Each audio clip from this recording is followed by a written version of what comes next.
What's up, friends and neighbors? How we doing out there? It's good to see everybody. Welcome back to another episode of Matty's Midlife Crisis. Man, we've been doing this for a while now, and I've really been enjoying it, man. It's kind of becoming like a little bit of a journal, like a video journal of what's been going on in my life since January. So thank you all so much again for the ones that have tuned into this. Thank you, and for all the comments and the private messages and all that stuff. It means a lot. Yeah, just kind of playing a little bit tonight. A little bit of that riff you just heard. I wrote a song this week with some new Danish friends, and we wrote a really great pop song this week. And that's kind of something that came out of it, like just a little. The whole song came about because I just started noodling on something like that, and then we had a really great pop song. I'll talk a little bit more about that here in a second, but today I gave a guitar lesson to a new student. He's been playing for maybe 3 weeks now. He's got a ton of talent, like he doesn't even know it yet. But his work ethic at home is crazy. Like he goes home and practices, and he's just got it here too. Like his rhythm's great already. Just his touch, like he doesn't even realize the talent that he has yet. Like, you know, most people are really heavy-handed when they first start playing, and he's got a real light touch. The way he chords is like he really pays attention to how he's bridging and making sure that he's really accurate with the notes that he's playing. And you can tell he goes home and works on it. And then today he kind of was talking about, I noticed that he was kind of like, we've been just doing like, you know, 1 and 2 and 3 and 4 and 1 and 2 and 3 and 4 and he's every time he goes to switch between chords, and this is a pretty normal thing that happens with beginner guitar players, is they stop every time they're going to go to another chord. So they'll be like 1 and 2 and 3 and 4 and 1 and 2 and 3 and 4 and it's almost like they got to stop and get anchored before they move on. And so he was kind of talking. He's like I can't seem to get switches figured out.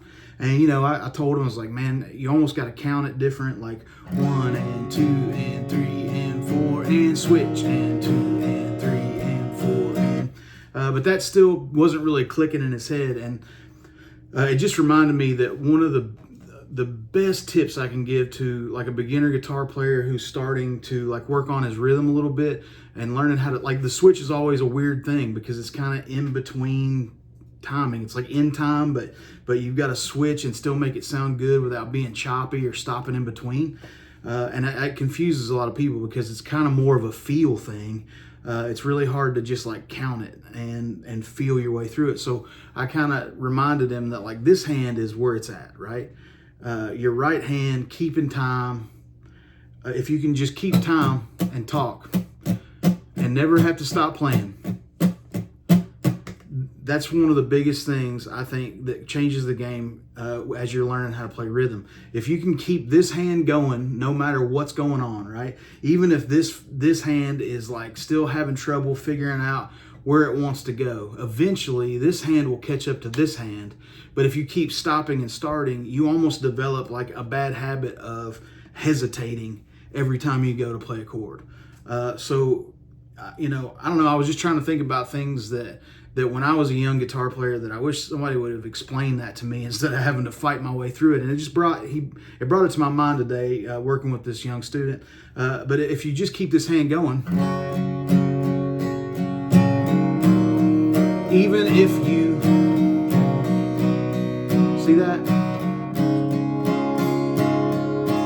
if this hand's still going, even if this hand is not all the way on the chords, the overtones of the chord before it still kind of sound good. It helps you smooth out those switches. And then after a while, this hand just catches up and your timing will be a whole lot better. And then once you kind of get that figured out, you can just like play with a metronome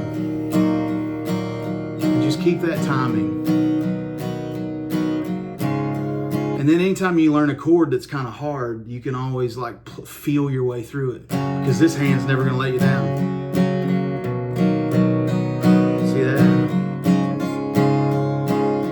And then after a while, it just catches up. We can talk about it all day. And this hand's just a rock.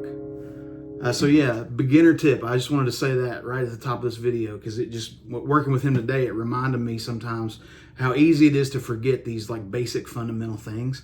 But I think that is something that could really help you out. So if you're learning how to play the guitar for the first time and you're really struggling with switching, I hear it a lot. People have said, I've played guitar for years and I really have a hard time keeping time.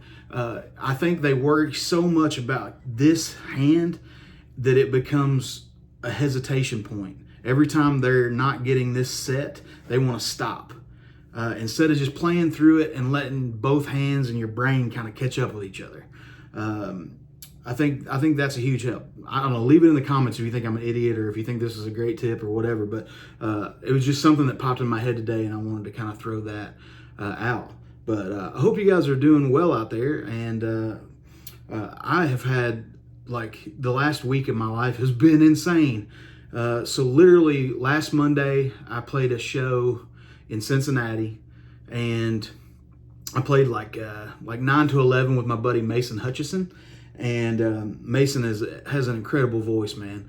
And we just got to trade songs back and forth. It was a Monday night at like a Mexican restaurant / bar / music venue.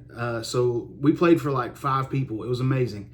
We had those people dancing and all kinds of good stuff. Mason's so good. But I played that show. I got finished with that show at about 11 p.m. And then I did a crazy thing. I got in my car and I drove to Northern Kentucky and I picked up my best friend Noah. And then we decided we're going to go to Nashville for 3 days and write songs. So I left out about midnight. And right before we left out, Mason Hutchison calls me and goes, "Hey man, is it cool if I ride with you guys in Nashville?" And he like just showed up with nothing, just the clothes he had on his back. And I was like, "Dude, if you're willing to go, let's go. I got a seat." And that's really what you got to do, man. If you want to get into this songwriter game, we had a lot of really great writes set up. And even though Mason couldn't be in on all of those, he got to be on a few just because he showed up. He got in the car and rolled down with us, and we had a great time. And I wrote 3 songs while I was in Nashville. So wrote 3 songs, Monday, Tuesday, Wednesday, and then Thursday we came back. And then I was supposed to have a gig Thursday night. It got canceled, but then I played Friday night and I played Saturday night. So last week was a blur. But I got like 4 new songs written last week. Played a bunch of shows. Got to hang out with some really great people. Wrote a song, first day we were in Nashville, I wrote a song with a guy named Chandler James. I met him on a songwriter round a couple months ago when we were down in Nashville. And we were on the same round together. And he's got a great voice and writes really great melodies. And I love to get in a room with people that write good melodies because, you know, I usually have a bunch of ideas floating around. And when somebody has a good melody and I can come up with a guitar part, we can usually get a song written pretty well. And then, like I said, Noah was with me, and then Mason jumped on that, right? And we just had a great time writing, and we got a great song out of it. Then the next day, I got to write with some Danish friends, and like I said, you heard a little bit of that song that we wrote. Their names are Victor and Birch. I'm not going to say their last names because I can't pronounce them, and it would just be a horrible embarrassment and insult to how you pronounce their names. But Victor and Birch they're probably in their early 20s, and they're 2 of the most talented young men I've ever been in a room with. Great songwriters, great ideas. They came to the table with some really great ideas. And if you're in the songwriting game, you know how important it is to get in a room with people that just bring great ideas, right? Either a great hook or just a great perspective on something that just totally makes you go off in a direction. And me and Noah had a really great write with Victor and Birch, and we got a really awesome pop song. Like I said, I'm normally a country guy, so anytime I get to stretch out and do the pop thing, it's a blast because there's no rules in pop music. You can say anything you want. You know, you can use sounds to make a really great hook. It's crazy, man. And Birch is like a producer. His producer name is, I think, One Nice Boy, BOI. And you should check him out on Spotify. Literally, like, he built a demo while we were writing this song And we could go cut vocals on that and put that out like today. Like, that's how good that kid is. He's in his early 20s and he's already producing like that. It's unbelievable to see how his mind worked and how talented he was. He literally like picked up the bass, played the bass parts, played all the keys parts, played a bunch of synth parts. I think all I played was the acoustic part, and then he did like 7 layers of vocals, like all the harmonies and all that stuff, and it kind of turned out kind of like a just like this real, like a 1975 track, just tons of like this 80s vocal. He did all that stuff in a matter of minutes. Like, his brain is insane. So anytime I get to work with people like that, it just inspires me to come home and work harder. I literally came home and was like, all right, I'm gonna get my recording stuff back out and start getting those chops back and start studying up and learning how I can demo better at home. So Victor Birch, thank you so much for that, man. It inspired me so much to work with you guys, and I can't wait to see you again when we come to Denmark in September. I'm sure you guys will be around. Looking forward to seeing you again, my friends. And then the next day we wrote with another good friend of mine named Brock Butler. I've written several songs with him over the last couple of years, and he let us crash at his place. So Brock, thank you so much for not making us spend a bunch of money to stay in Nashville. We know that it can be expensive, and you are a true gentleman and a scholar for letting us have your air mattress and your couch and a bed. So thank you, my friend.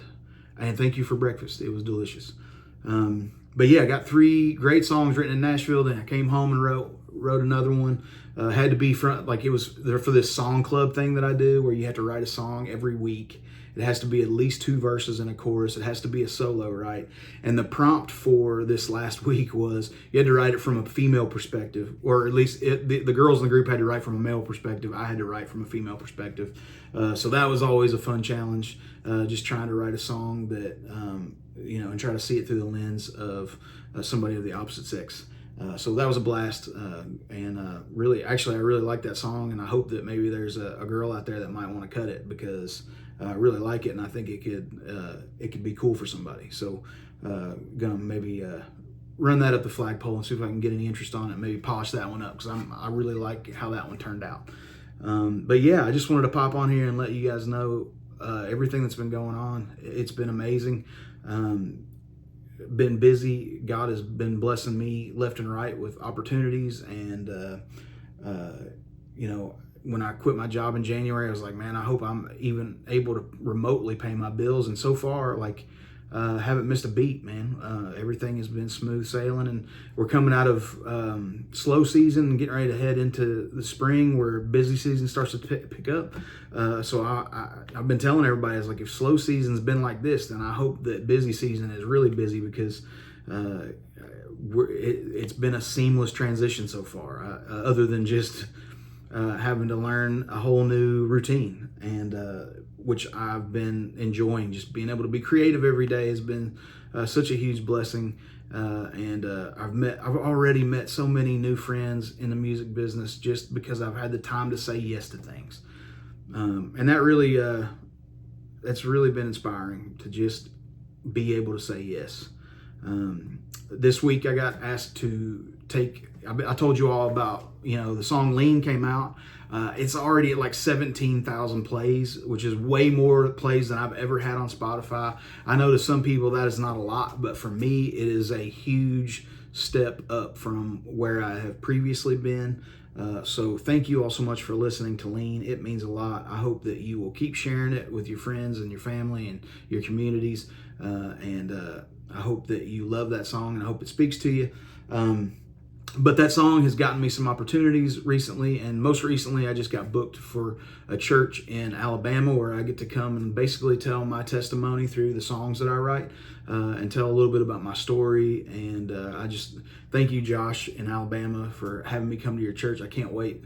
That's going to be here at the end of April, I believe, and really excited about that, and I can't wait to come down there, and I'm hoping to pick up a few more of those even before that. But Lean has just been amazing, and really excited to see where that song goes and where God takes it, and it's been just so much fun to see how people have taken to that song. So again, thank you all for listening. But yeah, I'm just going to leave you with this. If I was going to give you any advice today, is just start saying yes to things that you've been wanting to say yes to and you've been afraid to do it. Because if I've learned anything from this journey so far, it's that if you don't put some kind of deadline on it, you're not going to do it. So if it's as simple as somebody saying, hey, I need you, would you be down to do this? And you say, when is it? And it's a little uncomfortable, maybe it's time to say yes to it and see if you can just figure it out.